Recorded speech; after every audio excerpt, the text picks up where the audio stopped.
think in 20 years guys are contouring like women are? Way less than that, man. Way less than that. Men want to be attractive. Nobody likes having pimples on their faces.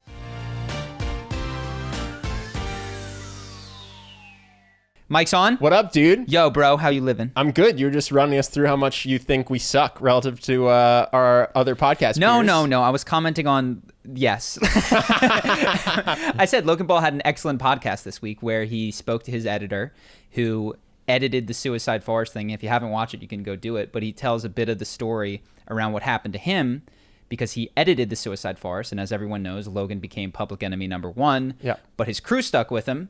And this guy had the exact opposite happen, which is nobody knew his name and all of his friends abandoned him. Yeah. And it was it's fascinating. It was really interesting to hear people what it's like when everyone that you thought liked you just turns coat and hates you. Bails on you because of something you did for work or whatever. Yeah. And I don't know enough about his story, but I feel grateful that I don't think that would. Well, we can compete with that. Quick, tell me a time you were depressed. Suicidal would be best, but any sort of depression will be sufficient for the audience. After my breakup, I already did this story. I'm extremely, extremely fortunate. I think everybody has trials and tribulations, but on the whole, I'm certainly on the side of the bell curve that I would prefer to be on, which is it's been pretty great so far. Yeah. Not me, dude. Yeah, you've had it tough. I grew up on the streets, raised by wolves. Yeah, my loving mom is definitely not watching this podcast right now. You didn't get a pool till you were how old? Probably till I was 10. Yeah. And then you didn't have your second hot tub until you were in high school. No, also 10, I think. You got both also of them? 10. The deck hot tub. The deck hot tub came first. The deck hot tub came before my parents could really afford it. I think my uncle and a friend of my dad's from work came and built the whole deck. Yeah. It's hilarious. It's like dress for the job you want. Yeah, buy yeah. a house that you'd like to be able to afford. Yeah. That's not sound financial advice. Happened to work out in this particular scenario. It did work out. I didn't know. Dude, you know what's cool? I think cool. Apparently there was some financial stress when I was 13. Things were tight. I had no idea. I had the stupidest, most expensive bar mitzvah. I mean, not crazy, but like it was 5 figures. Mm-hmm. My parents never said a word about the fact that they were thinking about leaving the house and downsizing. Yeah. Can't believe it. If I had a kid and I was like, ooh, we might have to leave the house. And he's like, I want a party. It's going to be 5 figures. Like, cool. Your bar mitzvah is in the backyard. Sorry, bud. I've got this written in my phone, which is intergenerational wealth transfer, which in the case of bar mitzvahs is your parents' generation to the 13-year-olds who often in the Jewish community use it for a down payment on a home or to not have college debt or all of these things that give them a leg up in their early 20s. Mm-hmm. And I was watching Sam Harris talk to Eric Weinstein, and they talked about the university as the opposite of that, which is intergenerational wealth transfer from the young to the old. They give you these loans because, of course, you don't have any money at that point. And they follow you around. Literally, you can't go bankrupt. If you die, they pass on to your guarantor.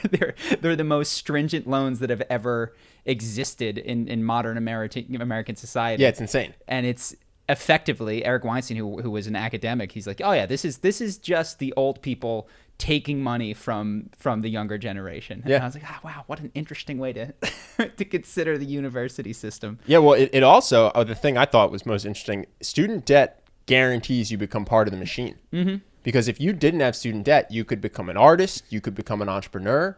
But if you are like $100,000 in debt to Fannie Mae, then you got to get a job. Yeah. So if your goal as an institution or as a society is to make sure that 18-year-olds and 21-year-olds have to go participate in your corporate rat race, student debt is the perfect mechanism. Yeah. And you get them to sign up when they're 17, which is weird because it's too young to vote.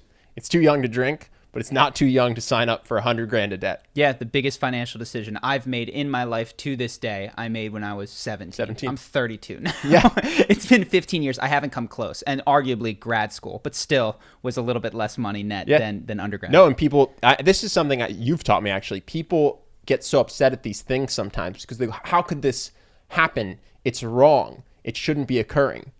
No, this is designed perfectly for what someone wants, which is for you to not become a painter and instead for you to become an accountant or whatever other job. I always hate picking on accountants, but I always do. Yeah, well, it's also fascinating because to your point, what are the odds at age 28 after maybe you worked so hard, you paid your student loans off in 5, 6, 7 years, which is incredible. It took me 10 and I was at the maximum payment.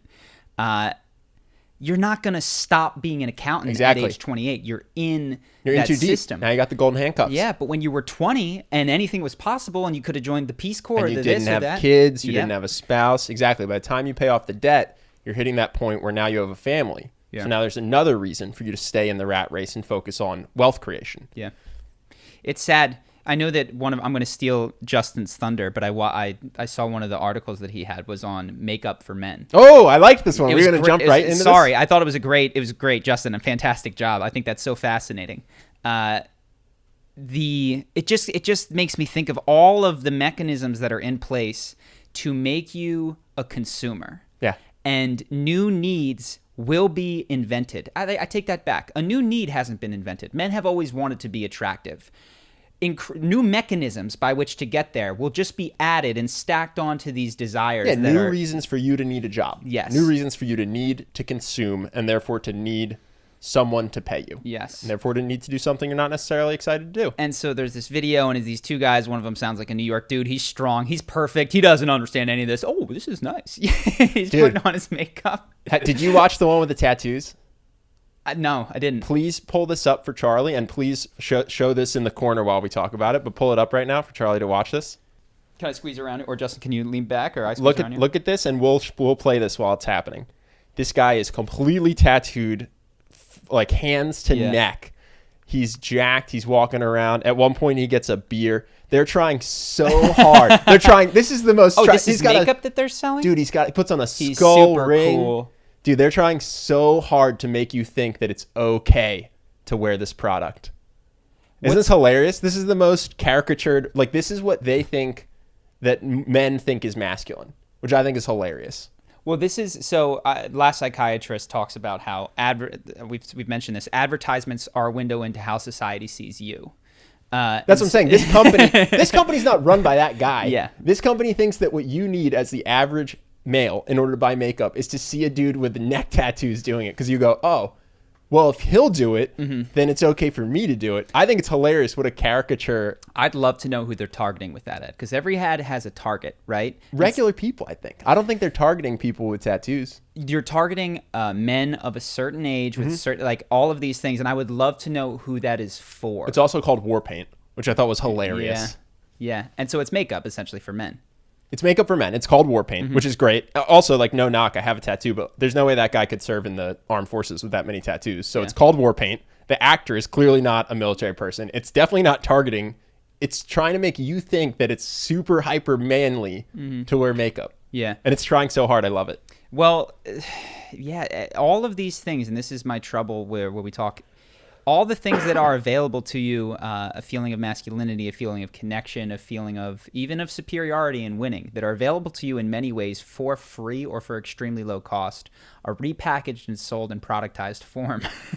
and the way to feel masculine and attractive and cool is now to purchase this thing. And we mentioned how Shane Dawson's doc was a big part of what they were selling with makeup was not masculinity, but community, right? This is makeup for outcasts. And so the same product does so many different things, fills so many emotional holes depending on the target that they've aimed it at.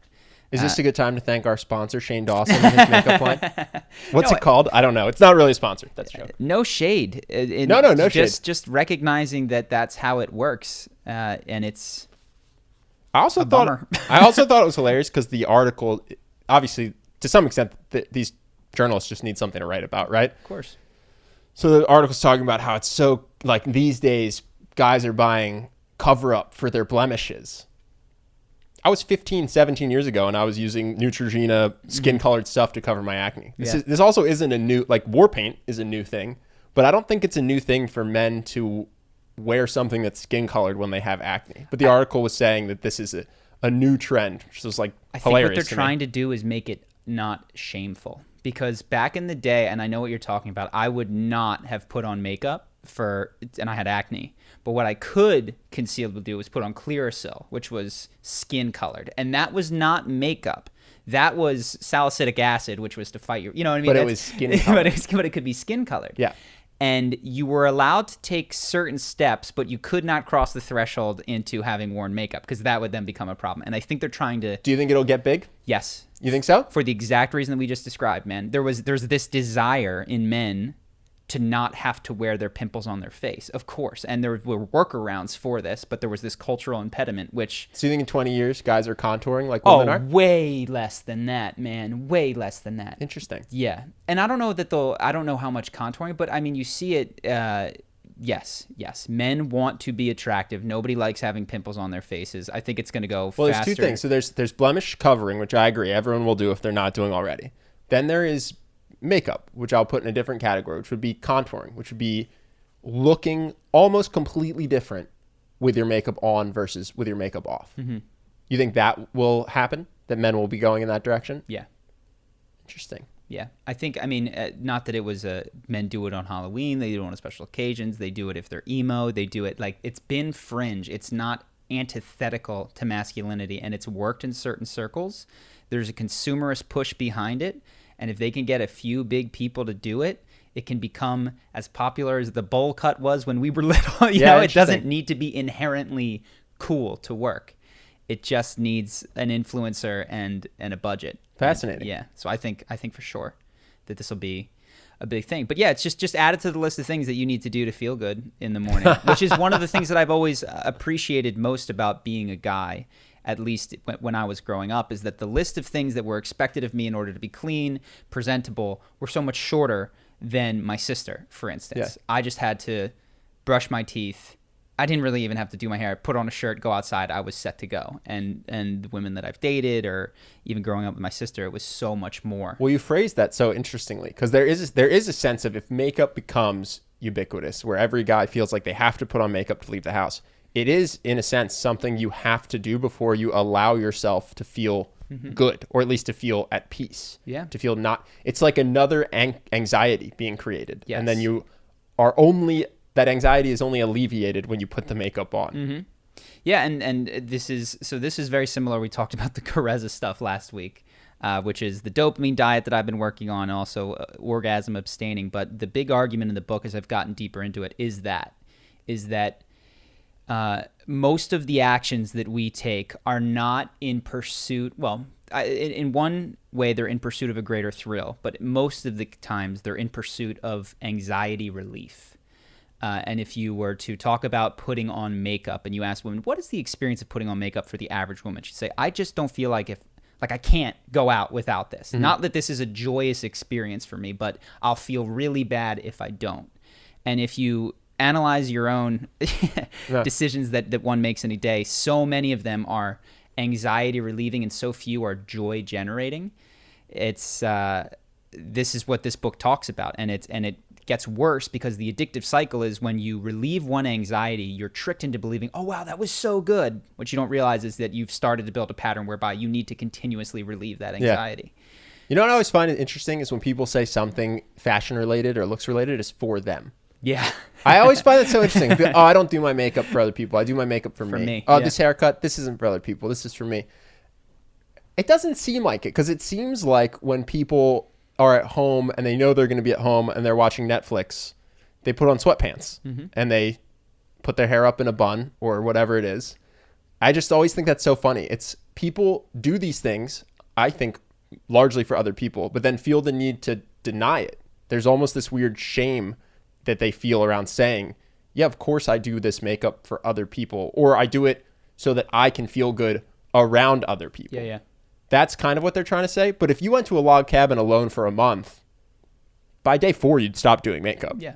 And you might shower. You know what I mean? You would probably still like, being clean feels good. Yes. But putting this on my face does not. And that's one of the reasons I think that people do solitude and go to log cabins, is to strip everything back and go, what in my life was truly for me, and what was I doing because I thought other people expected it of me? Yeah, and I don't deny, by the way, that when people put on makeup, what they might be trying to communicate is, I don't put this on because I'm hoping to attract you. Mm-hmm. I put this on because without it, I feel uncomfortable. Sure. And so I put this on for my own emotional state. Mm-hmm. But that's because you feel judged by other people's eyes. Yeah. Because if you had to go to a log cabin for 12 months with no human interaction, the makeup would drop off very quickly, I think. Sure. And the question then becomes, what wouldn't? What would remain had you access to all of these sorts of things? Walks in the woods, I think, would remain. I don't think anybody... I'm sure some people are trying to be fit and get whatever sort of abs they think they get from taking walks. Yeah, but and we're all guilty of this, by the way. Sure. You'll know that I have given up on trying to attract people when I shave my head, because having a shaved head is awesome, and having any hair at all is worse than having a shaved head. We both did our hair prior to sitting down. So here. I this is not a judgment of other people; it's a description of humans. I just think it's funny when people say, "No, I style my hair for me." I don't. When I know I'm not going to see anyone, I don't even shower. Yeah. Well, it's. I do think this is what I'm trying to move towards for the past 2 or 3 years. Yeah, increasingly identifying the things that are for me, doing more of them, fewer things that are only make me feel good as an anxiety relief, especially when it's in the eyes of other people. Yeah, and I think just being honest about stuff. If somebody asks you to watch their dog and you truly would rather do it than not, you say, yeah, sure, no problem, I'm doing that for me. If someone asks you to watch their dog and you would rather not, but you do because you value the relationship, you can still watch the dog. I just think it's important for your own happiness to be like, cool, I'm going to do this. It's not a huge deal. It's not optimal, but for the relationship. Sure. I think that something that a lot of people do is they lie to themselves, which is the most dangerous lie, because you don't even know you're doing it necessarily. About their motivations. About your motivations, yeah. About why you do your hair, about why you do favors for people. Yeah. Then here's one of the big questions is why that self-deception? What does that self-deception protect? I don't immediately have the answer. Do you have any thoughts? Well, it depends. I mean, each self-deception is different. The self-deception around the makeup for me. Why is that such a ubiquitous, if you're maintaining that it is a self-deceiving, why so common? I think we have the weird thing in society where there's a judgment around trying to look good, weirdly enough, because everybody is to some level or another doing it. But I think there's a bit of a judgment of like, oh, you are doing that to impress people of the opposite sex, especially for women. There's a weird judgment around like, oh, you're doing that to impress men. For whatever reason, that's discouraged. So I think that's where it comes from. Yeah, and I think it even goes beyond opposite sex. I think it's when you admit to doing something for other people, weirdly enough, that's seen as weak-willed or something, or not independent, and therefore you have to pretend for other people that your motives are other than they are. Got it. No, people, and again, there's no judgment. People ask me this about my tattoo. They're like, would you get it if you were the only one that could see it? Like, probably not. It was really expensive and painful. Like, this is truly an advertisement for all of you to know stuff about me. Like, I like it, but would I get it if only I could see it? Like, I might just write myself reminders. It's very painful. It took 50 hours. Post-it notes work. Yeah. I find very well. And I was talking to another guy who's getting a sleeve tattoo, and he said, oh, I'm just doing this for me. I'm only doing this for me. I was, maybe our brains are totally different, but it does seem like a strange, very public thing to do for other people. Yeah. All right, let's hop. What do we got? I got something which you'll appreciate. Sure, hit me. So, I know you're feeling a little bit of hamster wheel about making YouTube videos, a little bit of burnout.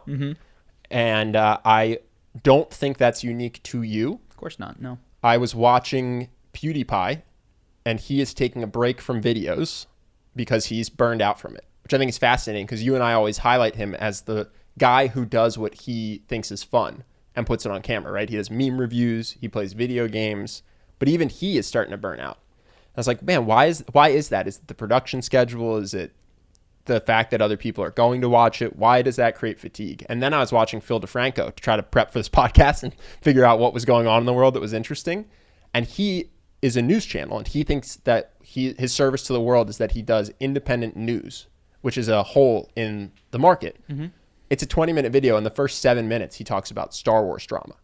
And even at the end, he basically says, I don't care about this. Like, I don't have an opinion on this. And then he gets into Trump and environmental protection and all this stuff that you can tell he actually wants to cover. And I thought that was interesting because he's got 20 minutes. He spent 7 on something that I think he thinks he has to cover to get clicks or to get the right thumbnail, to get the audience to like it so that he can do his thing. So I was just curious if is that an inevitable part of success, that you're going to burn out and that you're going to have to cater to your audience? Why does this occur, I guess? I think it's the discussion we were having is a great lead into this, which is at some point PewDiePie, Phil DeFranco, myself, we're doing what we were doing for ourselves. Mm-hmm. So when I did the first charisma breakdown, it was in my head, sitting on a couch with you as we talked about our friend Austin, and we sat here, and it was for no one but us. And when you take that and you put it into a video, okay, now there's an audience in mind. Mm-hmm. And then when you add better editing, you're increasingly catering to the audience. And when you think, how will this title do, you're increasingly catering to the audience. And there becomes less and less genuine inspiration of why I would do this Phil DeFranco PewDiePie, and more, will other people like this receive this well? Mm-hmm. And even when things are going fantastic, that's not sustainable, because one, you can't please everybody all the time forever. And in fact, what they liked in a weird way was this Goldilocks zone between you being your authentic, raw, unedited self and thinking how to package it in a way that was for them. Mm. But then when you get too far towards the packaging, it's like, this is stale. I don't need this over again. This is uninspired. So I do think that it is a product of catering to the market. It is often correlated with success, because success is what takes you away from yourself. Has anyone been, and success might be the wrong North Star, but has anyone been successful and not taking their audience into account that you can think of? Well, I think we talked about, he's just fresh in my mind. We talked about Bukowski, who only made it when he was 50, who wrote over 100 short stories that nobody read. I think that there's plenty of those people that don't break through. Who has not taken his audience into account? I mean, the biggest song of the year was Lil Nas X, the Country Road song. Mm-hmm. And he talks about how he created that, like this Frankenstein that was designed to be a hit, and then he promoted it in these sleeper cell subreddits and was like, who's this Lil Nas X guy? Like, he was out there, trying to make it a success. So certainly the inverse is much more common. The thing you mentioned, PewDiePie, the thing that is really admirable about him is that this isn't his first break. He's cried on camera and been like, I can't do this anymore. Like, he's hit his wall several times, but he, over 10 years, has come back to himself over and over and over again. Mm-hmm. When he recently started doing Minecraft, I don't think that was a calculated idea to break through to 100 million subscribers, but he hit, he whatever it is, his tastes and the audience, they just seem to line up at some point. So I do think the goal is you go too far in this direction of like pleasing the audience, and then you take a month, you come back to yourself, you realize what you're really truly passionate about. You do a fantastic job there. Audience starts small, but then they recognize, hopefully, that what you've made is inspired and is interesting. So maybe I need some time off. I don't know. I think that I do. I took a week and I feel better. Yeah. I think a couple weeks would. That's what I said that at one point. I wanted to give you a month off. You said it wouldn't help. It would help, but the cycle, maybe it would. Maybe I would go back to being a creator, but this is getting more personal. I play two roles in our business. One is the artist who is coming up with these hopefully creative, and sometimes they feel more like franchise sequels than they do like creative endeavors, right? These videos of, okay, I'm going to pick this popular person that they're clamoring for, and they do the same things as this other guy that I've covered. I'm just going to reiterate. I want you to know, I saw a comment today that the channel is on the rise and getting better with every video. So I want you to know that's great, but it's not stale yet.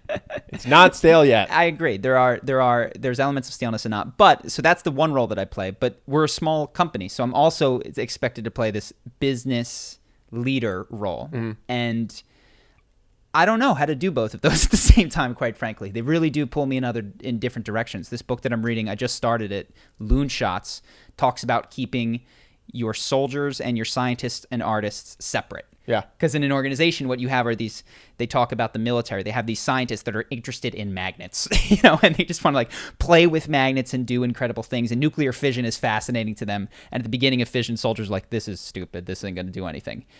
And then at some point they create the atomic bomb, and it transforms the face of the planet, and now it's a huge part of national security.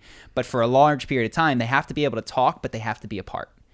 And it's really weird when I'm trying to have both of those in your own brain, in my own brain. Yeah. and they talk a little bit too much. Yeah. I think I need my artist to go away, or to be with that side of myself for a little bit longer.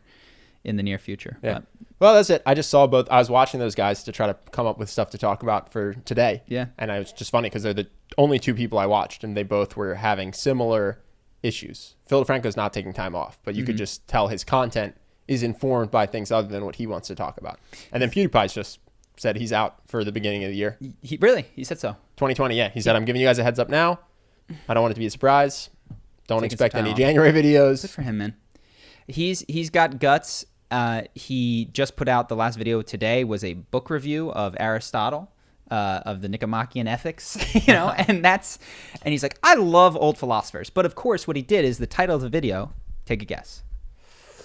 Why Aristotle was the best philosopher. I hate Twitter. Right? And there's still this understanding of the marketplace and how to package these ideas for them. And the first 30 seconds to 45 seconds is about how he hates Twitter. It's just this reactionary thing. And the real secrets to happiness. And then the rest of it is about Aristotle and what he's interested in. So there is this happy medium. I agree. That's what I was find. saying. I don't see Yeah. many people who just pursue the art and are successful. No, I don't think that's often the case. There's another book that I was going to mention, but I forget it right now. Nice. Any other things that you have? Sure. This is a random one, but so my friend is at Date with Destiny, which is Tony Robbins' mid high level event, right?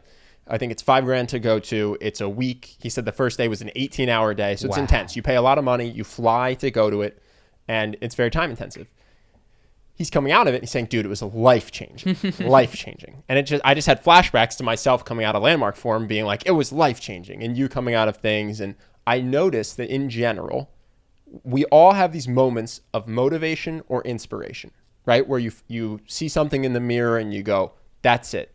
Tomorrow the diet starts. Or you watch a video on not procrastinating. And you're like, that's it. Tomorrow I start my dream business. And then they're just gone, right? 2 weeks after Date with Destiny, very little is implemented. A month after Landmark Forum, life is mostly the same. How do you capture those moments? Because I think we all have them, those moments of inspiration and motivation. And how do you turn that into something that's actually life-changing and not just something that feels life-changing and then kind of gets forgotten as old habits get picked back up? I have my thoughts. Do you want to give your initial answer first? No, I was hoping that by making that question long, you could think while I spoke. I have. So I don't know that this is true all the time. I'm trying to think of the life moments that I've had. One of the big ones was a realization that I was going to make YouTube videos. And it was, I'm going to do this. And the thing that made it stick was external people holding me accountable to something that in that moment I committed forward to. Mm-hmm. So Tony Robbins says, never leave the site of inspiration without a commitment. Yeah. And so what I did was I was reading some book. It's like, I got to do YouTube videos. And I'm sure I texted you or Benji. I was like, video has to go up this Monday. If it doesn't go up, I owe you $100. Mm-hmm. This Monday by midnight. Okay, so then I have to make this video. And I wake up in the morning and go, why did I do that? Why have I made myself do this? And I literally procrastinated to Sunday night for the first several weeks. Had nothing, but knew it was going to cost me money. And I put something up. And then carrying that commitment forward, I said in the video, I'm going to do this every week for the next 6 months or 52 weeks. Yeah, I remember. And then I was doomed. Then I was stuck. And I think this is another reason we talked about trying to maintain high levels of honesty and integrity. It really is a fantastic leverage against your demons, your worst, the inclinations that you have to procrastinate if you're honest and you can make a promise and now you're stuck. Well, I think a huge part was putting a penalty though. Because I actually had one of our friends text me, goes, dude, I want you to be my fitness accountability buddy. You're going to be my trainer. I'm going to send you a picture once a week of my body and the workouts I did that week. So it sounds good. 1 week I got them. By week 2, I never got them again. But there's no penalty. So I was just like, okay, I'm not going to chase you down. We're also friends. I'm not getting paid for this. So I said, hey, are you going to send me this stuff? He goes, yeah, I'm on it. Never heard from him again about that. And I wasn't going to chase him down. But if he had said, yeah, I'm going to give you $1,000 every week that I don't send you this, 8 days in, I would have been like, hey, bud, just so you know, my Venmo is, So I think that financial consequences are a big one. Yeah, it's huge. It's huge. I'm trying to think if there's the biggest, some of the other big changes that have not been engineered. There was a time earlier in my life where I just decided that being fit mattered, probably because some girl didn't like me. And that just stuck. Now, that one wasn't engineered, so I don't know why it's stuck, especially on those times. And I know that you had, I'm sure, a similar experience because at some point when you were, whatever, 18, 19, the gym just became the most important thing, right? Yo, it's funny. I had two friends that I really admired in college because everybody liked them and women really liked them. And they were both jacked and I was skinny. So I just decided that being jacked mattered. Funny enough, they were both extremely confident as well. And they had a lot of other attributes that actually made them attractive. Because who I completely ignored was the jacked, quiet guy that also didn't do well with women. Yeah. But I was just like, oh, they have it. I don't have it. What's the difference? Yeah. It's the muscle. And then I put on the muscle and still didn't do well with women and went, wait, what? And then I had to figure out charisma. Well, you said two other things that Tony Robbins calls out. One is a strong why for you. Getting girls to like you at that point in your life was absolutely non-negotiable. Oh, yeah, dude.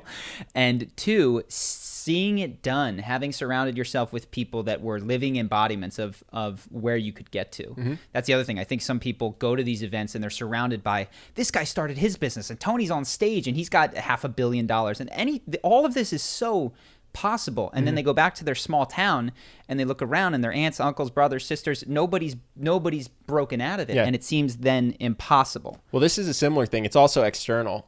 But in addition to setting up financial stakes, having someone to do it with is huge, right? That's what helped us with charisma. I even see it with surfing today. When I text someone saying, hey, I'm going to meet you here at 1 p.m., I'm there. But when I text someone, I say, hey, do you want to surf tomorrow? They go, no. I go, cool, I'm going to go on my own. I hit that 50% of the time. Yeah. So I think having somebody who will do it with you is also an incredibly good way to make it stick. So if you're at this event, you go, I'm out of shape and I'm going to get in shape and I'm going to do it.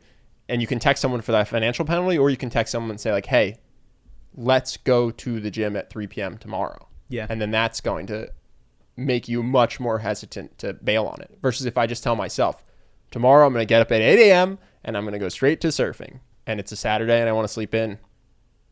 Not having that accountability really hurts. Yeah. No, we talked about trying to build that into CU in the next year. And I think it's definitely worth considering because clearly information alone doesn't guarantee change in any arena of life. But these other things, stakes, a community that's supportive, some kind of accountability, that all helps. I got one more. Taking instant action to control your environment. So for instance, if you're out of shape and you feel this inspiration to get in shape, throwing out every single junk food you have or taking it all and giving it to a homeless person immediately while you're feeling inspired. Then you can wake up the next day and go, wait, what? You did this when you were a kid with StarCraft. Yeah. You played video games for like 12 hours. At the end of it, you hated yourself. And in that moment, you broke the disc. Yeah, that was the worst day of my life. And the next day was the worst day because you woke up and went, what have I done? I don't have $50 to buy a new game. Yeah.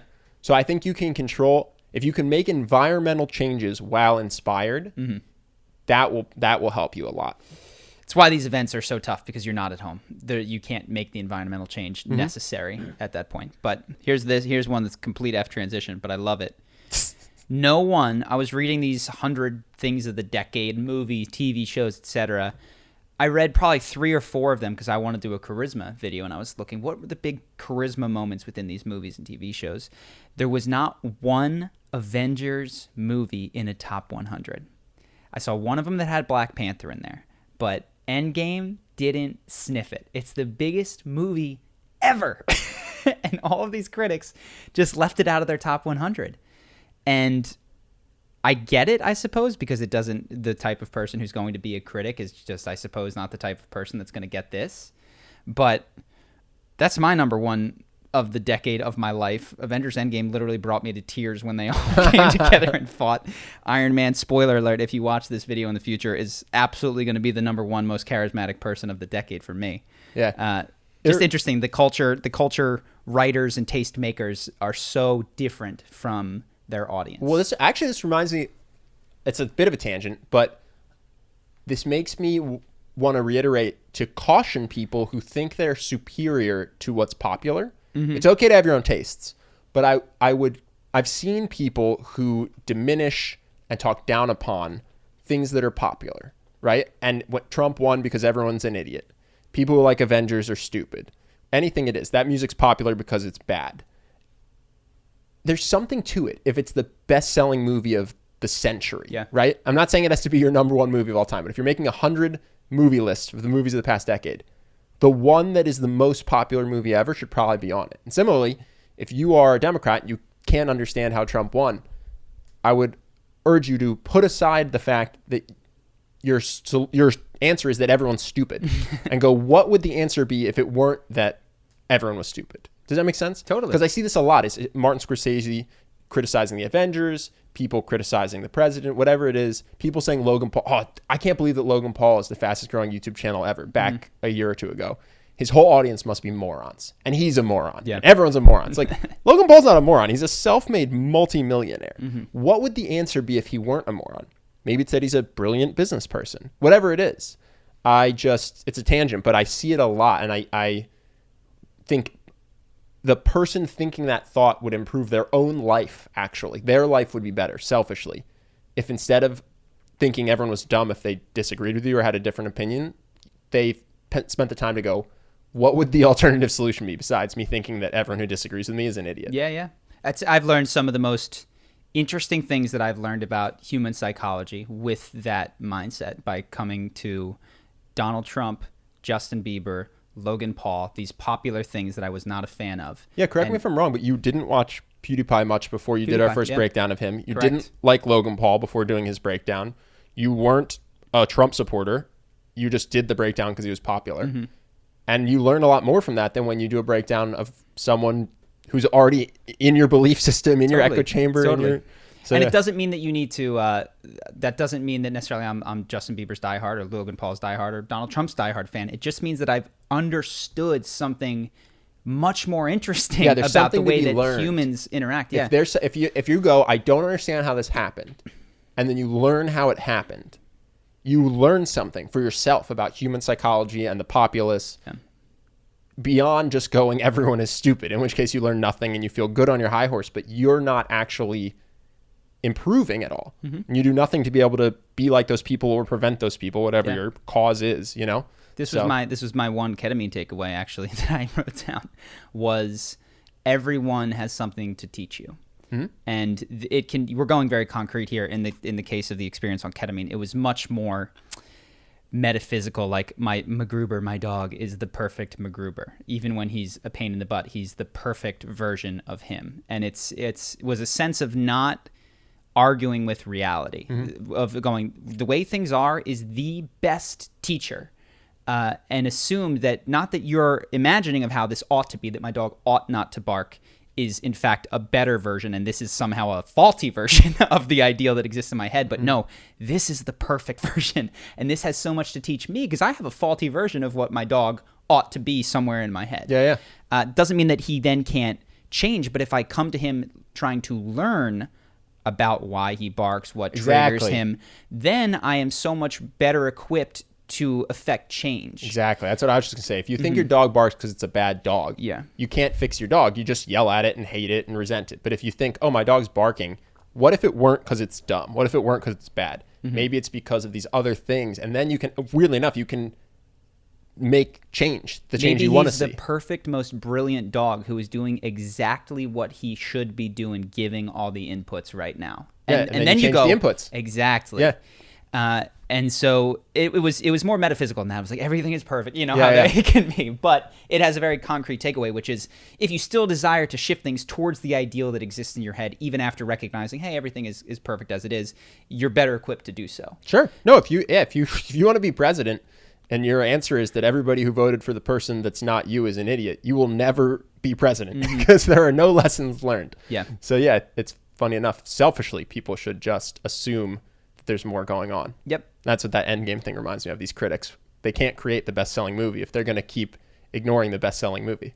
Well, forget best-selling. Assume that you don't even want best-selling. Clearly, they tapped into something, whether you want to say it's the mythology that modern-day superheroes represent, whether it's that incredible score that comes together when there's just when lessons they clash. To be learned. There's so much value in those movies. And if you assume, wait, this is broken, why does it work?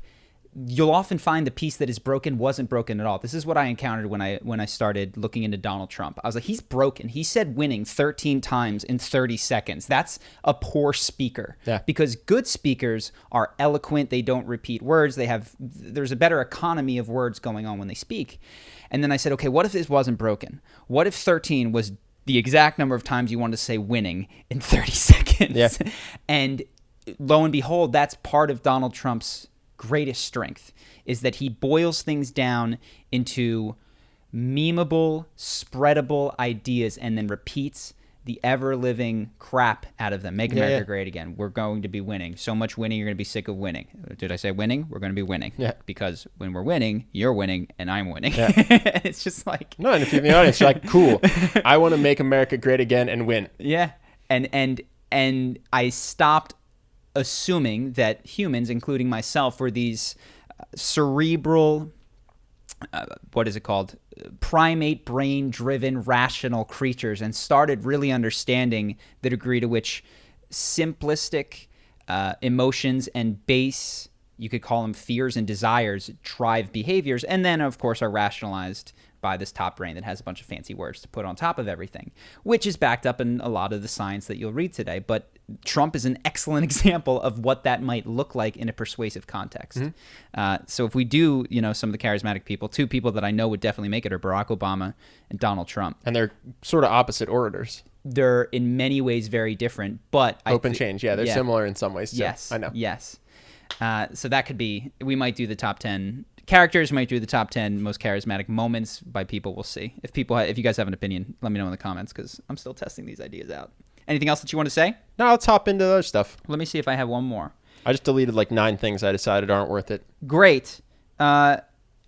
This one, I'll see if we want to talk about this. So I'm reading another book, this book, Loon Shots, etc. And to its credit, it points out this phenomenon that you have talked about, which is these business books oftentimes that will take Pitney Bowes and be like, if you look at Pitney Bowes, they've had a great 20-year span, and they've done it because of this CEO and this culture and this, that, and the other thing. Now, granted, the book was written in 1995. Pitney Bowes no longer exists, has just been decimated with the same CEO and the same culture.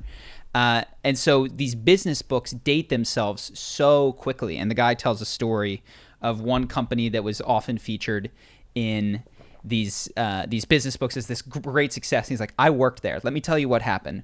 We had one freakishly talented rogue scientist who invented one of the cures to cancer that is now totally done. And he was deciding where to sell it. And the CEO of our competitor didn't pick up the bill at a dinner, and he hated him for it. So we got it. And for 20 years, we ran because he wasn't there the whole time. They ran patent protections on this, and then eventually died. But there were all these books written about the culture of innovation, that, and the other thing. So it is interesting when you're trying to understand the success of an organization or even of yourself, and you then go back and say, oh, what happened? Therefore, I know why this occurred. It's so easy to be wrong. even when I look at my own life and I go, oh, why did this work and this didn't work? I realize I really don't know the answer. I think a tremendous amount, far more luck is present in our come up on YouTube than is immediately recognized. And so the only solution that I think this guy starts to propose is to create structures that encourage innovation and then throw ideas at the wall. Like volume, because you're not going to be as good at picking them out as you think your genius brain is. And people often ask us too. They're like, how did you know to do YouTube? When did you get started? I think we did LinkedIn, blogging, YouTube, and something else Twitter at the same time. Yeah. We tried it all.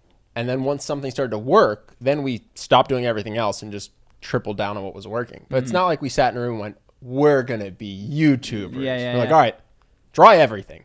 And we did for 2 years prior to it breaking through. So I have to read the rest of the book to learn more about these structures. But he's caught my attention. I think he's accurately diagnosed a problem in all of the literature on success, which is that no counterexamples are pursued. Like, let's find other companies that also had great cultures but didn't exist. My favorite one is there's a really famous book, and it highlights that the success of Starbucks is because all they do is coffee. Yeah. They don't diversify. And it's written in, 1999 or 2005 or something. I'm sitting here in 2019 and what? Starbucks sells food. They sell beer. They're all over the place. It was 22. I think it's a good book in other ways. 22 Immutable Laws of Marketing, right? Well, the Immutable Laws of Branding. I think it's in marketing which I didn't like as much. Well, they talk about brand extension in both, and they say, don't do brand extensions. Don't do brand extensions. And then you look at Disney, and you got Disney Plus, Disney theme parks, Disney this, Disney everything. They own the world. Yeah. Harley Davidson is not just make motorcycles, they make t-shirts, and Harley this and Harley that. It's clearly no longer the case, if it ever was, that brand extensions are definitely a dead in the water idea. Look at Virgin. Yeah, Virgin, who is only brand extensions. Look at Virgin Space, Virgin Music, Virgin Airlines, Virgin everything. So clearly, I don't know if that was completely wrong. Do you think it was completely wrong or just sometimes wrong? Do you think brand extension is a better idea? Or do you think it's just sometimes? It just depends. I'm sure we can point to examples where things didn't go well. Well, Trump should have stuck to hotels and not done universities or states. Yeah. You know? I think the truth is, I mean, here's what I would say. Something good will be successful. I actually was going to bring this up earlier in the podcast. We were talking about something. Like, if Trump's steaks were the best steaks in the world, it would have been successful. Virgin Airlines is a great airline. So it doesn't matter that it started as a record company. We've talked about this. At the end of the day, high quality product is king. Yeah. So if you're Starbucks and you're selling terrible food, that's a bad idea. If you're Starbucks and you can come up with these cute little cake pop things that work with coffee and that people like, you can charge $4 for a bite-sized donut. Yeah. You know what I mean? I think that don't extend your brand into other things unless you can do those things well would be what I think the takeaway is. We'll see when you start seeing Charisma on Command motorcycles. Only if it was a good motorcycle. That's the thing. If I thought I could make a better motorcycle than anyone else, you'd see Charisma on Command motorcycles. I'd probably brand them something else. What else we got, Justin? Next up is about politics in America specifically. So right now, the two loudest camps in politics that people, most often come across on the internet, articles, whatnot, are, according to this article, the proletariat, who are the people who are afraid of their best world receding, and then the precariat, who are the people who see no career security and want all the enveloping policies, so like the free healthcare, the free education, etc. But this article says there's a third camp of people who are the exhausted, the people who are going to vote for the candidate who causes the least amount of problems. It argues that maybe the reason Trump will be elected is because in the mind of the people voting who are in the exhausted camp, like, for example, Bernie is going to lead to a lot of class war. And that's going to be like a big problem, I guess. I think this is a New York Times article. Yeah. This is true of Fox News and New York Times. They really fail to understand people who disagree with them. I don't even think they try sometimes. They can only chalk it up to laziness or stupidity. They could never think that there's a camp of people out there that might think it's in their proactive best interest to vote for Donald Trump. And that is, they will struggle to succeed in affecting change in the world if they cannot imagine an intelligent person who thinks differently. And this is true. It's true of the other side as well. People who think, anybody who doesn't like Trump is a snowflake, or they're just soft. They couldn't imagine a reason. I guess I have to practice what I preach now and think this is an intelligent writer, right? This person clearly, they work at the New York Times. They went to an excellent college. Yeah, they know who their reader is. Yes. And perhaps this is all part of a perfect system working, what I mean? Where this article is not intended to equip people to change the world, but it's just intended to reinforce beliefs. Okay, maybe they're not stupid, maybe they're just lazy, No, it's like student loans, man. It's the system's operating perfectly. The thing I think is fascinating when you go to any news article or any public thing like this is they make you think that the country is so divided and that there's these extremists on the left and that's the entire left, and there's these extremists on the right and that's the entire right. And I think it's just a really loud, annoying minority on both sides. I actually think that if you just picked random Americans, they would agree on a lot more than they would disagree, no matter where they were from. Pick San Francisco and Alabama. Yeah. And you just pick the random ones. They don't have to be extremists. You're just grabbing them out of populace. They would just agree on 80% of things. And on the stuff they disagreed on, they probably wouldn't get that heated. I think we get painted in this world where, especially the opposite side is like totally insane. So if you're a Republican, then the Democrats are totally insane. But not the ones you're meeting that you get along with fine at work. Yeah. Just the ones on Twitter. Yeah. Right? And if you're a Democrat, same thing. It's not how the world is actually operating, I think. I think the country is mostly people that would get along reasonably well and share a lot of the same values. Yeah. But that's not an interesting news article. No one would buy that or click that. Well, we've talked about this before. What is this in defense of? If it's just a world full of people acting in what they perceive, of on average similar intelligences, acting in their own best interest with the same amount of apathy or interest as your side, then the problems aren't coming from some lazy or evil boogeyman. They're coming from people like you, which means that you could be people like you, aka you, are causing a lot of the issues. Yeah, probably you're just born in a different geography. Yeah, well, no, you are causing the issues. That's the whole point. It's you. You're the problem. Yeah. You know what I mean? Like, you're the one that has to change. You're the one that has to open up. You're the one that has to become less, what is the word, judgmental of others and tolerant in all the ways which you don't perceive yourself not to be. We talked about this. I won't even say the publication, but there was a journalist at a news organization, and the title of the article was "Insert Opposite Size News Team Watching Impeachment Trial and Only Covering Things That Support Their Side. It's ridiculous." And that was what they said. It's like, yeah, this is true, but it's also true of you. Like, you're right in your criticism, but you should also level it at all of your coworkers as well as the people on the other side. Yeah. But of course, then you have to ask why. And it's a perfect system to... It sells stuff.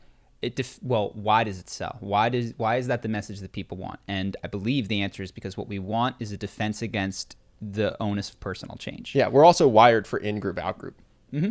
We're just wired for it. So it's really nice when you label someone the out-group and then blame them for your problems. Because when the in-group is the cause of your problems, that's tough. Now you need a nuanced solution that doesn't burn bridges because you need the in-group. But when the out-group is the source of all your problems, that's great.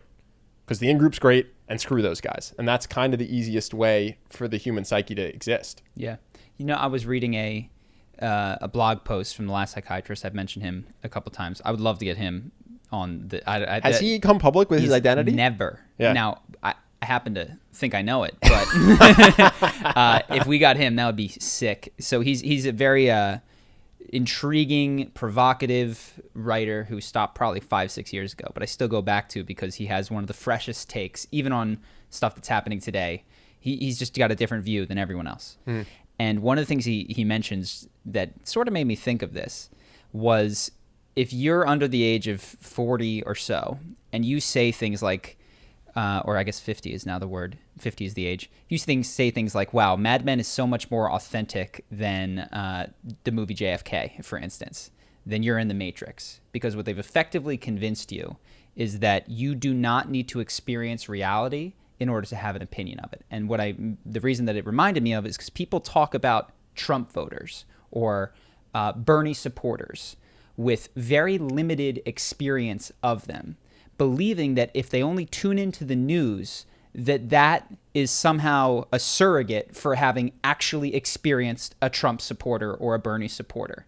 And that's just you in the Matrix. When you read the polls and you do, like, you have to go, at some point you have to have the rubber hit the road, come down to reality and speak to someone, speak to several different people. And that's not necessarily, of course, statistics are useful and you can glean all sorts of interesting insights, but I think most people would learn so much more from hitting the pavement, speaking to someone who disagrees with them, than they would from reading more or listening to more news articles at this point. We're all in the Matrix, man. Next current event. Next current event.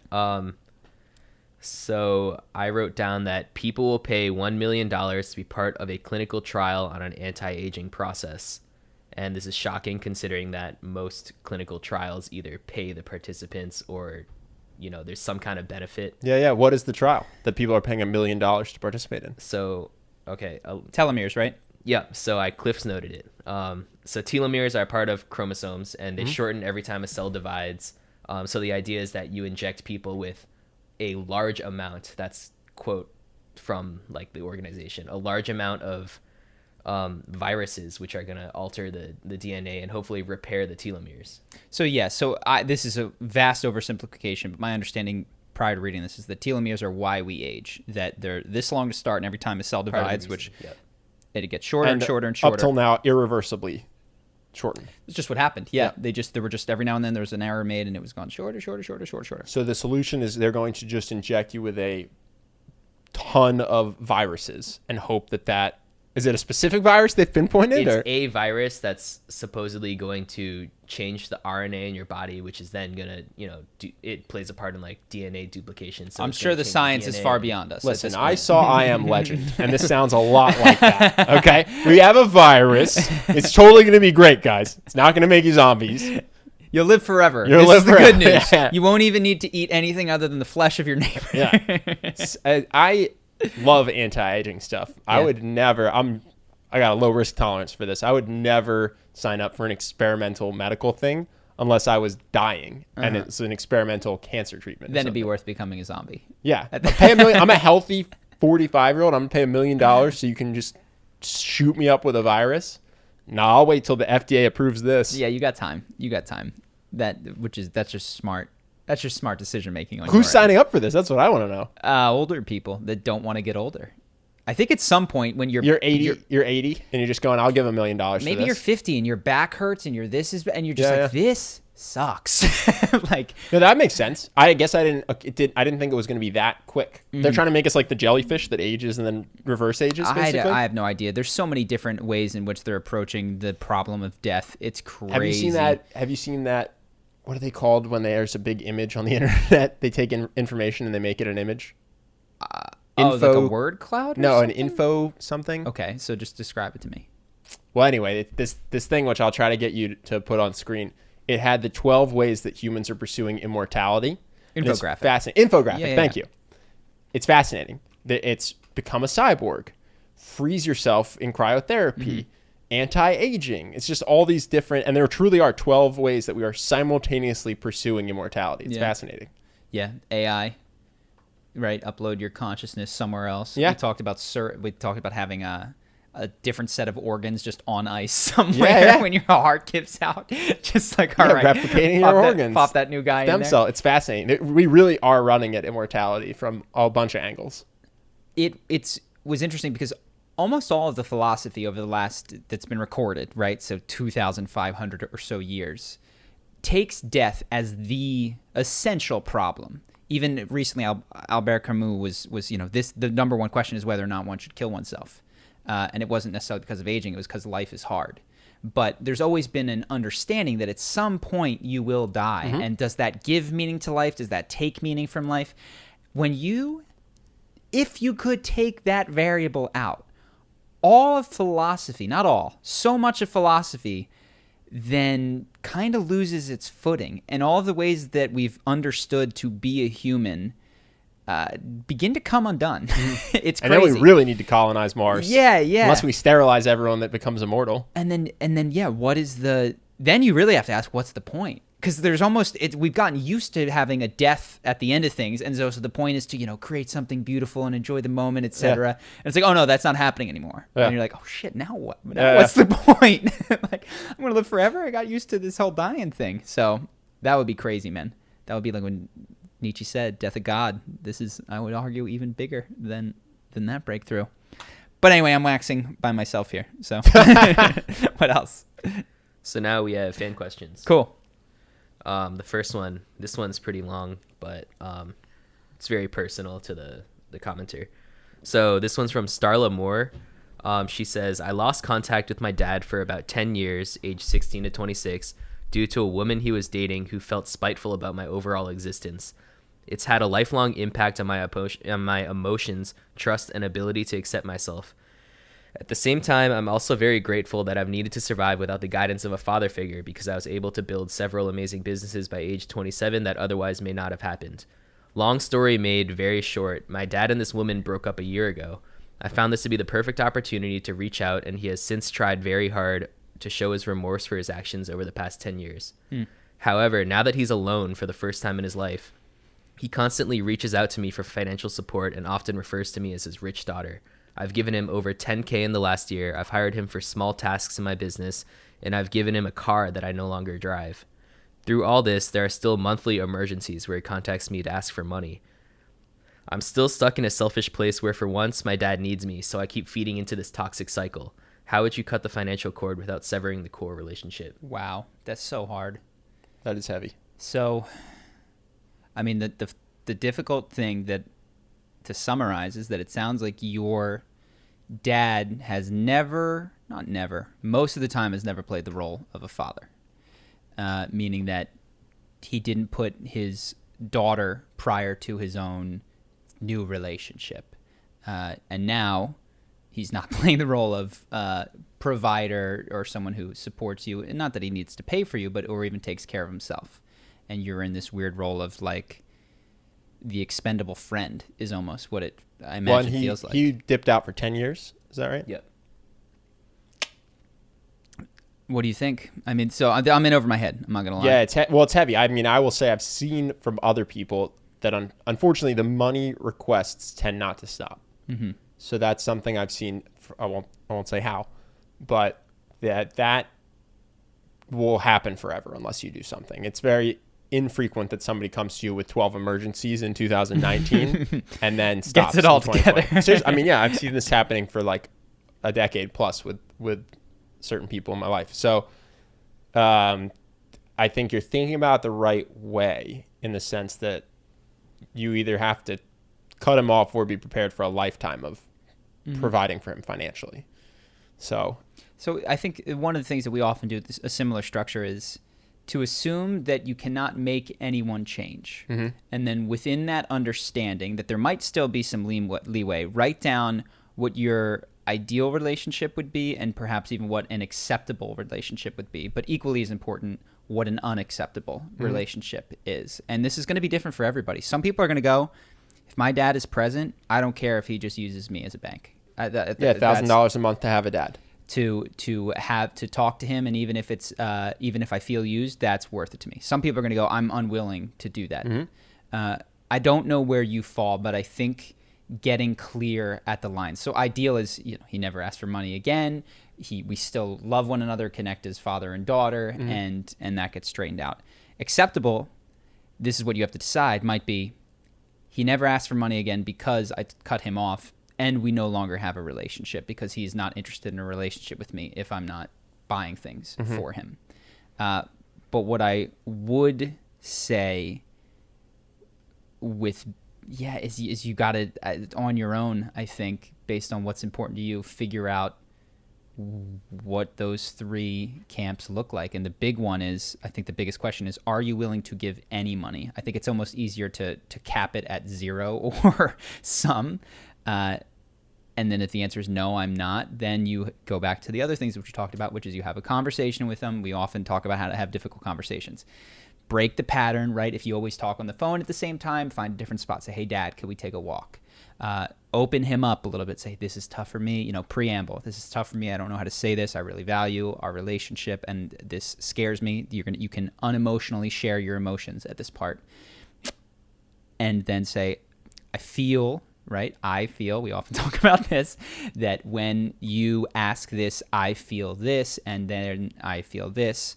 So in the future, this is what I'm asking of you, to no longer ask for money perhaps, and this is how I will behave. And you don't even need to say if not, because that's kind of implied, and you'll decide what the if not scenario is earlier. Yeah. I think I shot a video on how to have tough conversations. So all my tactical how to have a conversation that's difficult, but the best advice will be in that video. In terms of deciding what to do, I think one thing I would say is you are not obligated to do anything. Mm-hmm. I would try to get clear on your own values. But one, if other people are judging you for giving the money, but you don't care, don't let them influence you. Simultaneously, if you feel used, but you think that it makes you a bad daughter to cut your dad off, that is also complete bogus. So I would say do whatever you want to do from a place of desire and not from a place of obligation or guilt. Because for my impression based on your story is that neither is wrong. If you were to say, my dad's in a really tough place and I have a ton of money and I'm going to give him some amount that's meaningless to me because it gives us a relationship, I would not judge you. Simultaneously, if you said this guy was gone for 10 years and I don't want to be the bank, and if he won't love me as a daughter, absent my financial resources, then I don't want him in my life, I would not judge you for that either. So I would just say, to the extent that you feel there's a moral obligation to one or the other, to the extent that I can free you of that, I would. Yeah. It's also important to keep in mind that whatever decision you make can be loving. So you can lovingly decide, I love my dad, and that's never going to change. Because quite frankly, it's really tough. You can't turn off the way that you feel about your parents. It just is there. I love my dad. I want what's best for him, and I'm not going to ever give him another dime.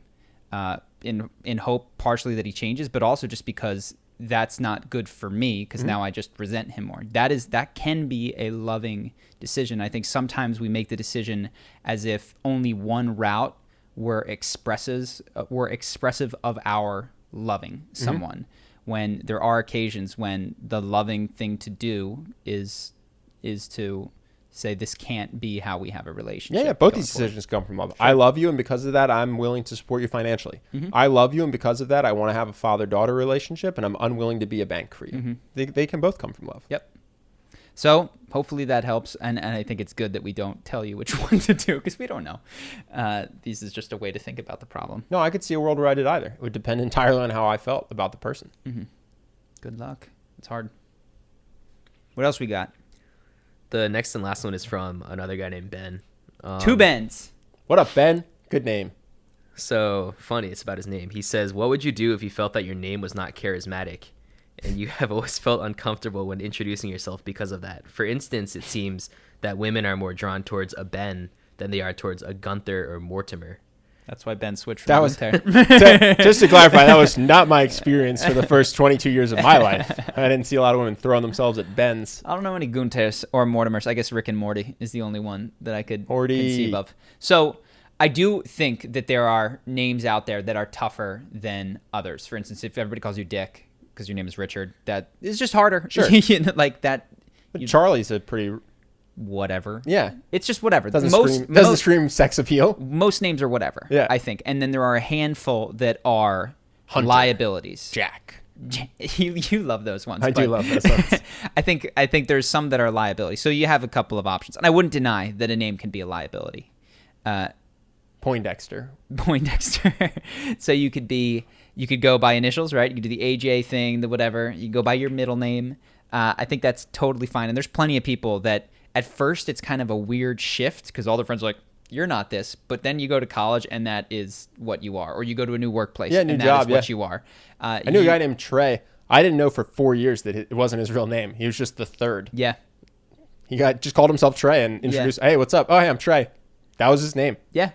So the good news is that this is completely within your control. I would say to pause, because you said Gunther. I don't think anything's wrong with Gunther. I could see Mortimer, but even Morty's fine. Yeah, Morty doesn't seem that fine. It's almost got character. So, I knew a guy in college named Yusuke, and he crushed it. Everyone loved him. Yeah. You would think, oh, that's a weird name. It's Japanese. Yeah. He was in America, and people thought he was awesome. And you also said Ben, which I think is such a normal American name, like, oh, this is a good thing. I wonder if you're not just trying to blend in, or the person that you're thinking of doesn't just want to blend in. It's overrated. I think when I was little, I wanted to be Mike. Everybody was Mike. Yeah. Everybody was a Mike. Michael Jordan was Mike. We had a Ben in my fraternity who didn't want to be Ben because there were so many of us. We went by BK. So I think at some point you might learn to like some of these. I mean, Barack Obama. Yeah. You know what I mean? Like, clearly Barack Hussein Obama. So yes, you can change these sorts of things, but I would come at it from a different angle. This might be one of the coolest things that you've been given is this unique name. There's lots of examples of this, and then there's also examples of weaker names where you could argue, okay, I'm going to go by a pen name because it's going to make Stephen King or something like that makes it easier for me to sell books. But when it comes to meeting people, you could be a Yusuke, a Morty, a Gunther. Yusuke crushed. Everyone loved Yusuke. Is there Gunther in the UFC? What's his name? He's the jiu-jitsu dude that was friends with Gunnar. Oh, Gunnar. That's a strong name. Yeah, strong name. Not a great example. Gunther. Even Gunther, I think, is a cool name. Yeah. So yeah, I think most names you're going to be okay. Yeah, I agree. Anything else? That's it. Cool. Thanks, ladies and gentlemen. That's it. Thanks for watching and listening.